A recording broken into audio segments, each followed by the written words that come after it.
Fala, galera coral. É tempo de Santa Cruz no ar. Santa Cruz classificado para a final do Campeonato Brasileiro da Série D.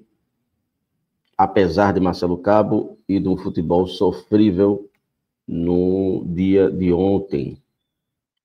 Eu sou Reginaldo Cabral, esse é o É Tempo de Santa Cruz. Se esse vídeo chegou até você, você se inscreve no canal, ativa o sino das notificações, deixa o like, o que é importante, comenta e compartilha nos grupos a qual você faz parte. Você pode ser também um apoiador do nosso projeto, está passando aí embaixo o Pix do É Tempo de Santa Cruz. Então, se você achar necessário, se você quiser, qualquer quantia nos ajuda, você envia o Pix para o Pix está passando aí embaixo.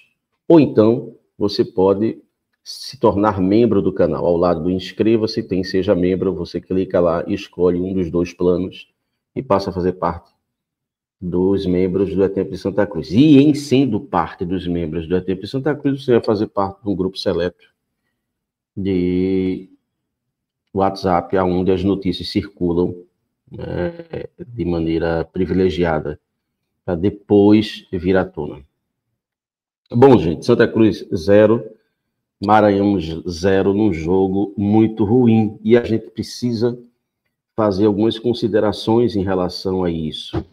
Considerações essas que elas vão para além do Santa Cruz, e eu acho que elas englobam hoje em dia uma concepção de futebol que veio se estabelecendo muito em virtude de nós copiarmos muito o modelo europeu de futebol. E eu acho que isso fez o futebol brasileiro perder suas características. Algumas funções dentro do campo e do futebol desapareceram, porque hoje em dia nós incorporamos uma forma de jogar que não é uma característica nossa, né? E, às vezes, essa forma de jogar na TV, em outros campeonatos, fora do Brasil, é interessante, mas com a matéria-prima que você tem, talvez essa não seja a melhor forma de jogar. Então, a surpresa começa pela escalação do Santa Cruz. Escalação que pegou todo mundo de surpresa, porque era um clamor na torcida do Santa Cruz que o Santa Cruz precisava preencher mais o meio-campo. Preencher mais o meio-campo com mais um homem, um terceiro homem de meio, então ficaria 2 volantes, mais um homem de meio e o William Júnior. E aí você, no ataque, entraria com um jogador velocista e um jogador mais centralizado, Thiago Galhardo, concursado no time do Santa Cruz, embora não jogue absolutamente nada. Dá pena você ver ele jogar. É um jogador que não tem o menor compromisso e não com o time, não com a torcida, mas o compromisso com a carreira dele. Não consegue correr, uma coisa absurda. E um jogador de velocidade, que pode ser o Thiaguinho, que pode ser o Giovani.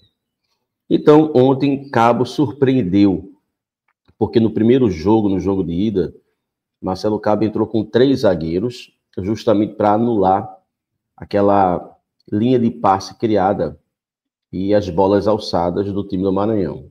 E conseguiu, teve êxito. O time do Maranhão praticamente não teve chance alguma no primeiro jogo.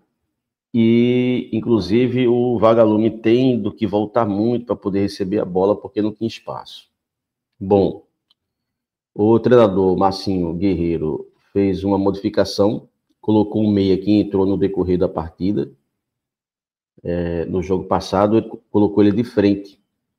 Então, ficava claro que o Maranhão iria apostar na sua característica de avançar o time, de marcar alto, marcar a saída de bola do Santa, para, ao conseguir recuperar a bola, já estar próximo à área e com a velocidade de movimentação dos seus atletas, eles conseguirem fazer a penetração na defesa do Santa Cruz e, consequentemente, o gol.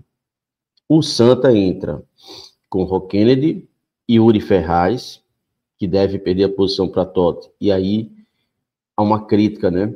A gente critica tanto Totti, que não vem bem, mas Totti ruim é melhor do que o Yuri Ferraz, dá mais segurança.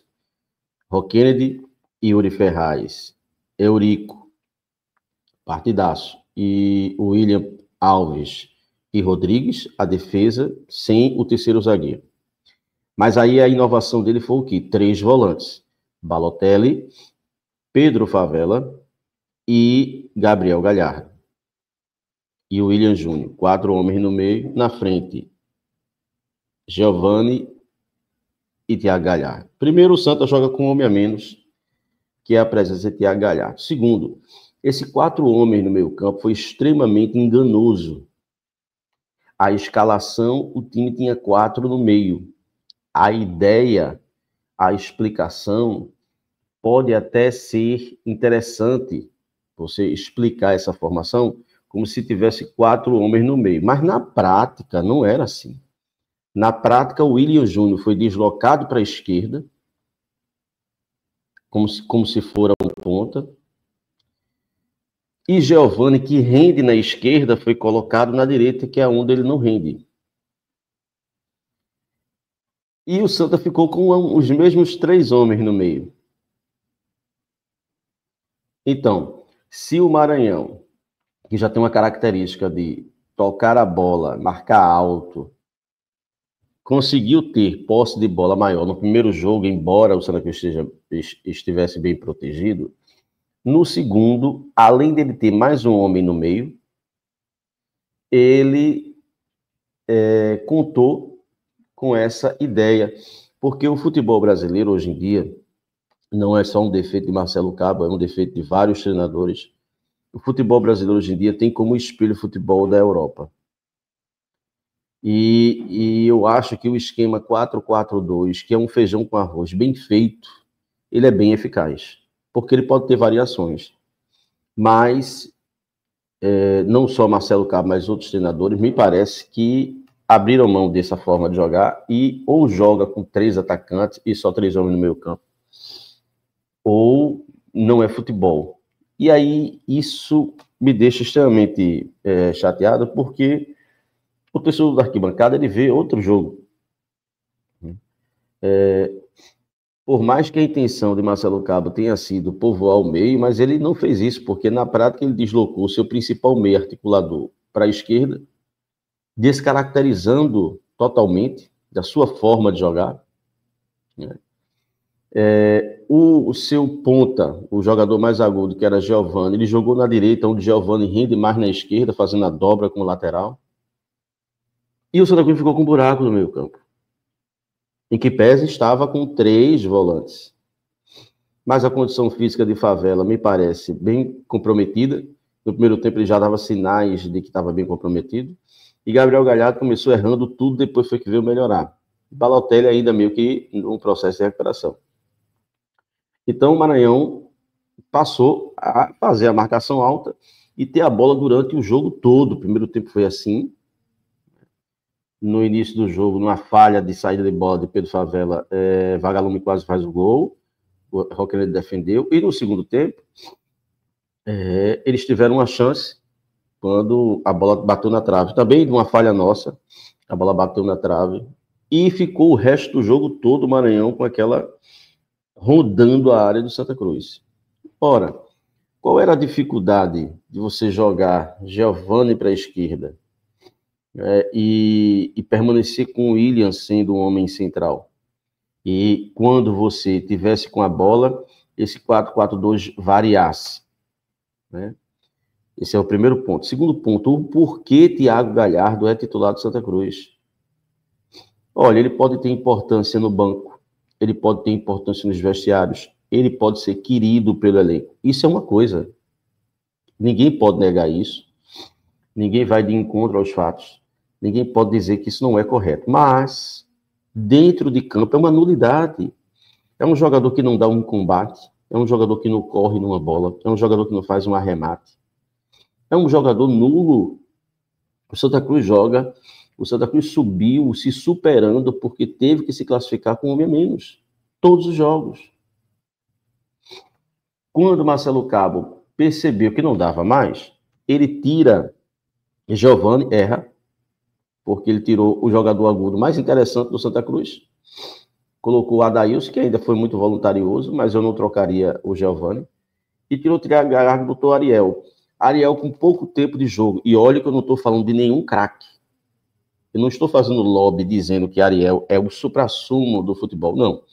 Mas Ariel, ao entrar em campo, Ariel fez pivô, fez tabela, arrematou para o gol, dividiu bola, fez recomposição, tudo que Thiago Galhardo não fez. Então está na hora do seu Marcelo Cabo entender que eu mesmo não faço questão alguma de título de Série D, mas se chegou à final, temos que ganhar.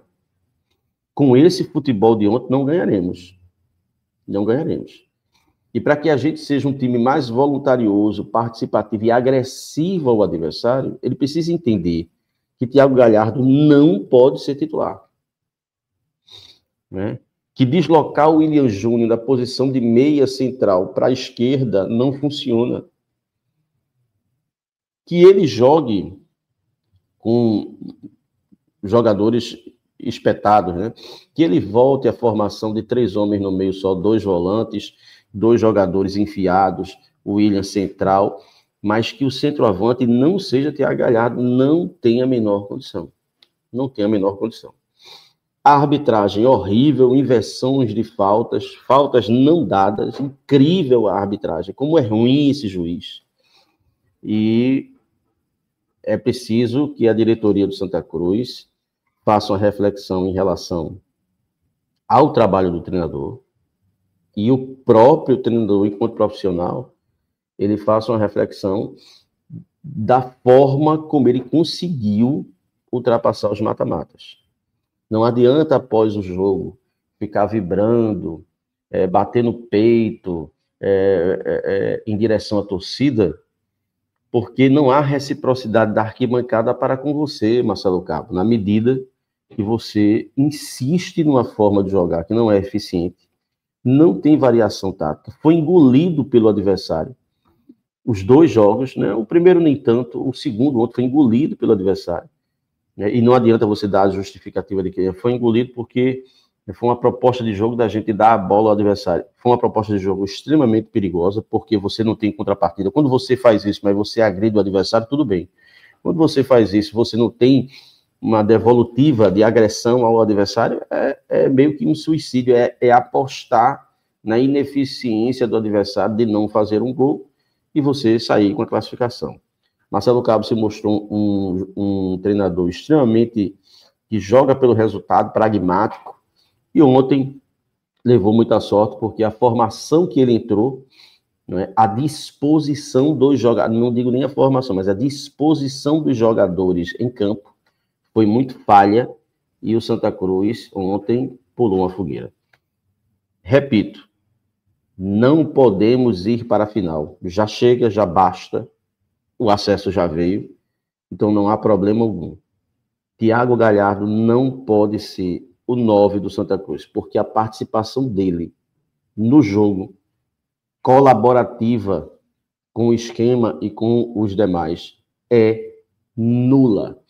Santa Cruz vai para a final, pega o Barra, primeiro jogo, próximo final de semana em Recife, a definir se sábado ou domingo, provavelmente domingo. O segundo jogo em Santa Catarina Barra, que é um time que a gente vai comentar hoje à noite na live e ao longo da semana também. É tempo de Santa Cruz.